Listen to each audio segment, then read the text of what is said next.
who's been very supportive and for whom I owe my thanks. Having spent many, many years either near, in or under the water in Poole Harbour, I am acutely aware of the area's sensitive environment both on land and under the sea. To that end, I am very concerned at this spill, which is potentially catastrophic. And let's not forget that many thousands of humans who enjoy the harbour, especially in the summer. I have been assured this morning that the spill is not as serious as first thought. The majority of the fluid that leaked from an underground pipeline was contained yesterday, as my right honourable friend has said. However, a thin sheen of oil did escape the booms that were put in place, and a handful of birds have been found today covered in oil. Mercifully, that number remains low. The effect on the marine environment is unknown. Having spoken to Perenco this morning, they estimate that nearly 5,000 litres of fluid leaked from the pipeline. The fluid is 15% crude oil, 85% water. The leaking underground pipe is located in a very sensitive, marshy, low-lying area in the south of the harbour. The contamination was exacerbated by a high tide and a river that runs through the site into the harbour. A large operation to combat the spill using helicopters, drones, vessel and onshore patrols continues today. Specialist clean-up companies have been called in to give advice, and that operation will start as soon as possible. On that note, can I ask my right honourable friend to ensure that it is paramount the regulator carries out a full investigation into why the leak occurred, and once identified, ensures that any repairs are done to the highest standard. Also, that she will seek assurance from Perenco that the rest of their network is being properly maintained and checked. We do not want this to happen ever again. I thank him for his question and indeed for the assiduousness with which he has actually dealt with this incident, which, as he has highlighted, is an extremely important nature and wildlife area recognised across the world and a very sensitive site. And I'd like to give him absolute assurances that a full investigation is underway. It's critical that the investigation is carried out so that we've got the full details of what occurred, exactly where the leak was, exactly which bit of pipeline it was, and then the full detail of how to react and what needs to be done in terms of clean-up and so forth in future can be put together and carried out. The pipe has been shut off and depressurised to prevent any further discharges, and I give him absolute assurances that I, as the Minister, will be following this very closely to assure that all the correct procedures and the right investigation, which can then inform what we do in future in terms of the regulation and the regulators, is all carried out. Shannon Minister Ruth Young. Thank you, Mr Speaker, and thank you for granting this urgent question, and I thank the member for South Dorset for bringing it to the Chamber today. In one way, it's really good to not be talking about sewage discharges today, but this oil spill is far too serious a matter to make political points. So therefore, I will confine my limited time to highlight the worries and concerns of local people and businesses in the Poole area. I realise it's still early days in terms of the investigation, which I do hope will be thorough and speedy, and that any lessons to be learnt will be published and acted upon as quickly as possible. We don't want this to happen again and blight another coastal community.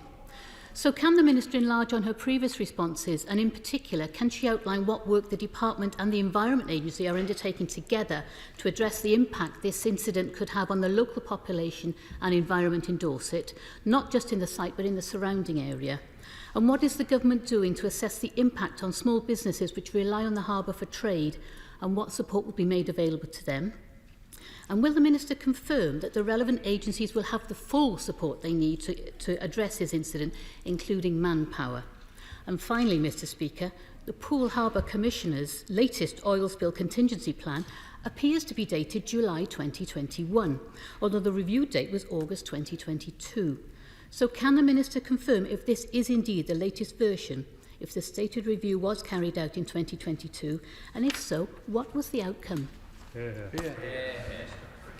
I thank her for that and for realising the importance of this and focusing just about this particular incident.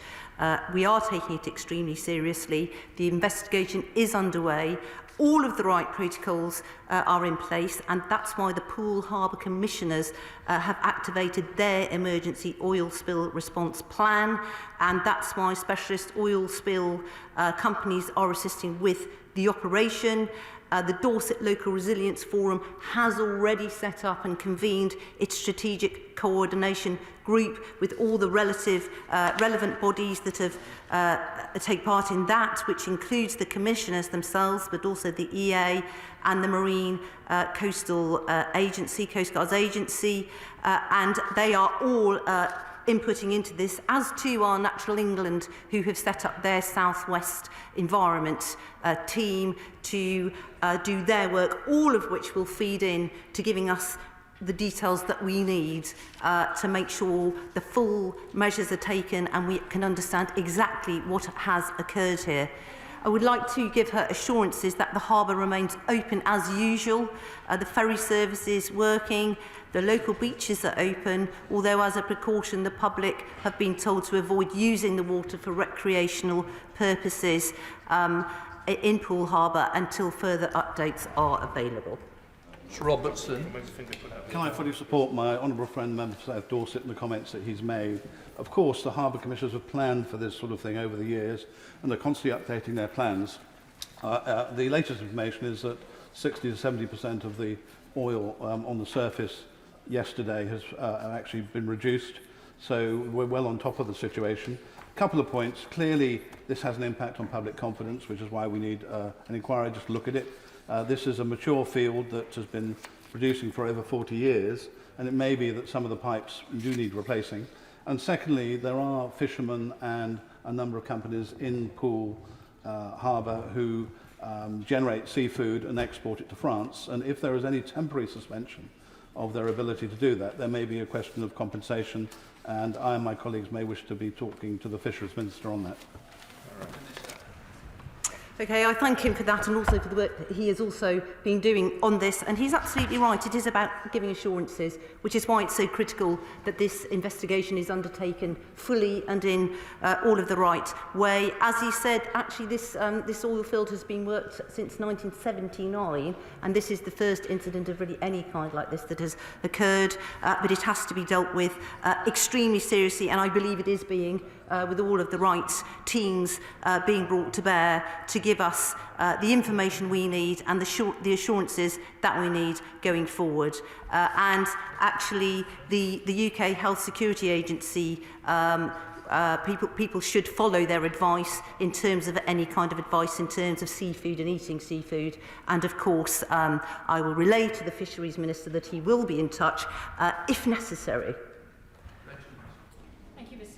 Poole Harbour is nature rich, from the Arm Bird Sanctuary through to Brownsea Island. And bearing that in mind, and in the light of the age of the infrastructure, can she say when the infrastructure was last examined for its compliance with safety to avoid such an incident as we have seen over the last couple of days? Yeah. Well, yes, I agree. It is a really wonderful and sensitive wildlife site, really famous for its incredible birds, its terns, its avocets, even its gulls, even its red squirrels on Brownsea Island. And there's a full regime of run through the regulator for checking the pipe work and so forth. But all of this will be looked at, all of the records and the maintenance records will be looked at in the investigation. Yeah. Deputy Speaker, tourism is of course an important part of the county's economy, and public confidence in using water for recreational purposes is pivotal to that offer, allowing people to then visit the countryside in North Dorset and elsewhere in the county. Can my honourable friend tell us what further work her agencies will be doing in order to monitor sea bathing quality going forward, and what her department and the department for the Minister for Tourism can do in order to work with Dorset Council and others in order to ensure that Dorset is safe to swim in and visit, is a message which was received across the country. Thank you, and I thank him for that and for mentioning tourism, and he's absolutely right. It's a phenomenal part of our tourism offer in this country, both for locals but also for people coming from abroad, and that's why the investigation is so important. That's why the messaging is so important, and actually the public must adhere to the UK Health and Security Agency guidance. At the moment, the Local Resilience Forum have not issued any concerns about the impact on tourism, but of course this will be something that will be kept under guidance. But actually he should take confidence in the fact that Natural England have set up that standing environment group. All the environmental NGOs are involved. The RSPB actually, Mr. Speaker, are already saying that they believe this is being well handled, well dealt with. We don't want any wildlife to be impacted, so every precaution needs to be taken. But in fact, what I've heard is just 2 seabirds so far have been found with oil on them, and they've been carefully washed off. I've witnessed this myself when I was an environment reporter, and it's a fantastic process, but we need to make sure we know fully what's happening in the investigation so that we can make sure that there are not any adverse impacts on tourism, which is such an important industry to this country. I thank the Minister for her diligent approach and response to this very troubling occurrence, and congratulate the Honourable Member for bringing this to the attention of the whole House. She will agree with me, I'm sure, that not only is there an ecological price to pay for this spillage, there will also be an impact, as has been already mentioned, on the potential bathing water status of Poole Harbour. I wonder if she'll agree with me that bathing water status is a very important tool in ratcheting up water quality, both offshore on our coast, but in our rivers and lakes as well. And I wonder if she would reflect on the fact that only 10% of the applications for bathing water status for our rivers and lakes and coastal areas last year were accepted. In my own constituency, Coniston Water and the River Kent were turned down despite having many, many more bathers than some rivers that were accepted. Would she agree that consistency is important if we're going to keep our waterways free of oil and sewage? And would she look again at these applications that were turned down? Thank you, Mr. Speaker. But with respect also to the Shadow Minister, who is sticking to the subject of this urgent question, which is so important, I would say that was somewhat irrelevant, Mr. Speaker. And I would also say that our bathing water, well over 70% is excellent, and if you add good and excellent together, it's over 90%. Kit Malthouse.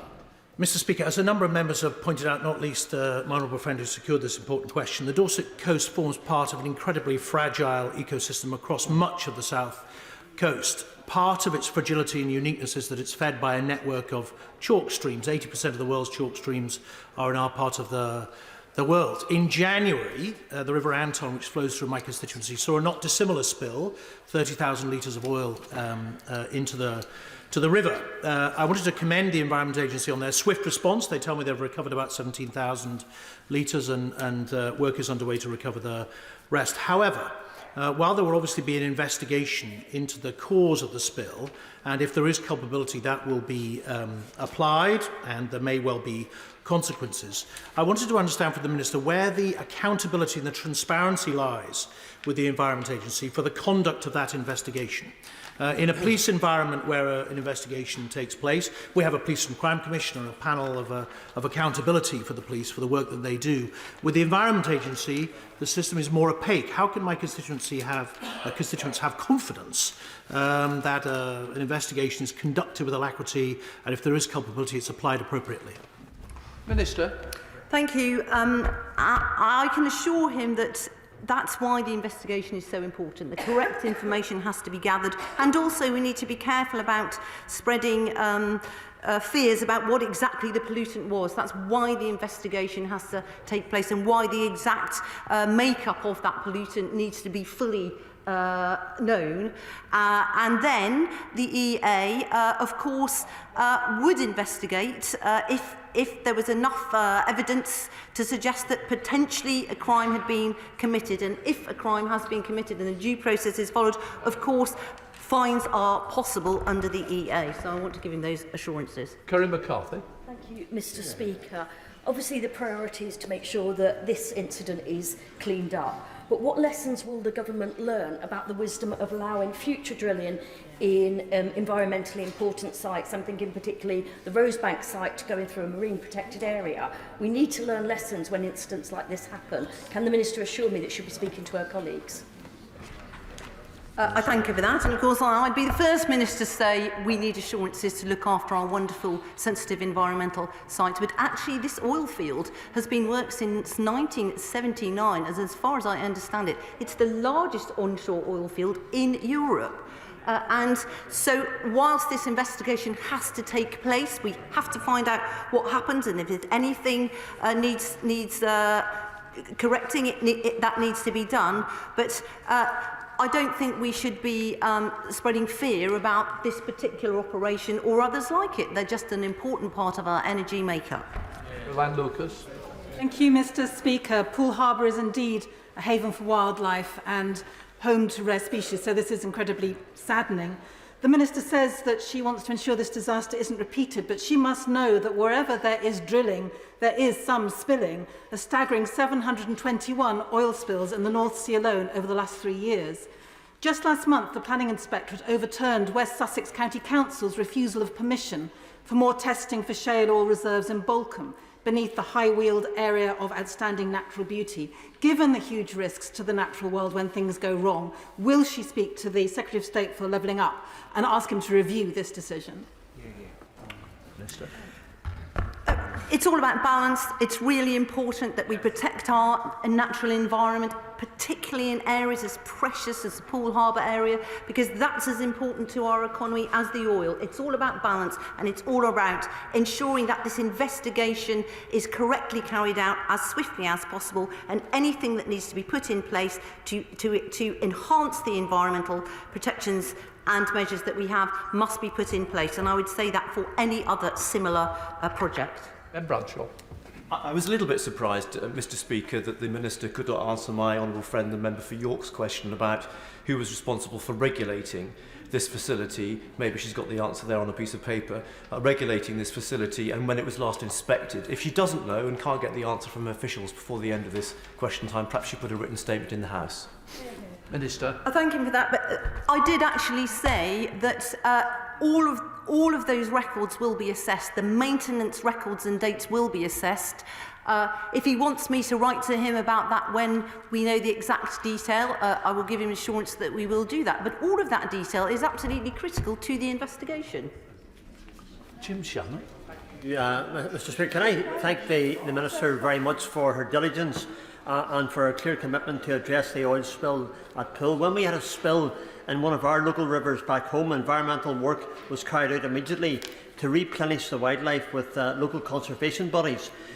Can the Minister confirm that Natural England and EA has the expertise, I say that very gracefully and very respectfully, has expertise in the conservation efforts, including the outstanding Poole Wildfires Association, who are active in that area, can undertake not only to simply remove the oil itself, but also to restore as soon as possible the eco balance. Thank you.